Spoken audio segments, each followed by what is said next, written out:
A Texas town is providing a template for a new healthcare system for the United States. It's rolled out free medical care to every resident.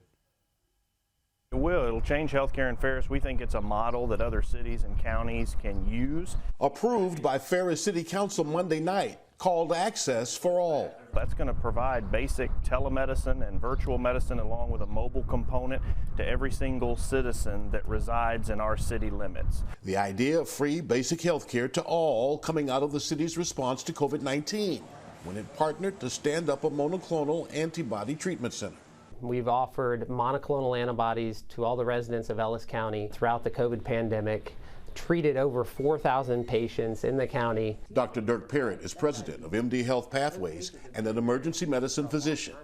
Pathways will use full-time and contract doctors, nurses, and paramedics to provide basic health care to folks who call Ferris home. We want to provide that access to care that maybe doesn't need the level of care at an emergency department, but because nothing else is open, that's where you seek your care. Ferris sits in Ellis County, one of 60 Texas counties without a public health department. We had 6 suicides in our city over the last year. That's 50% across the whole county. We care about our people. We want to provide a mental health component to this, a physical health component. We've got 40% of our population that is under or uninsured. Williams says free access for all can pay off in other ways.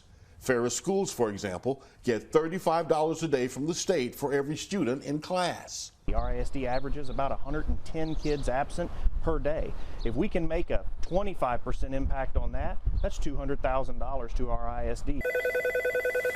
20% of 911 calls for Ferris paramedics are non-emergency calls. Ferris Police and Fire Department. Access for All can now handle, in theory, saving the city money. Ferris will use American Rescue funds to pay MD Health Pathways to provide this basic health service, $55 a year for each of its roughly 3,500 citizens. This is not about doing something where we ask for more money. This is about using dollars that are already available and reinventing the public health system.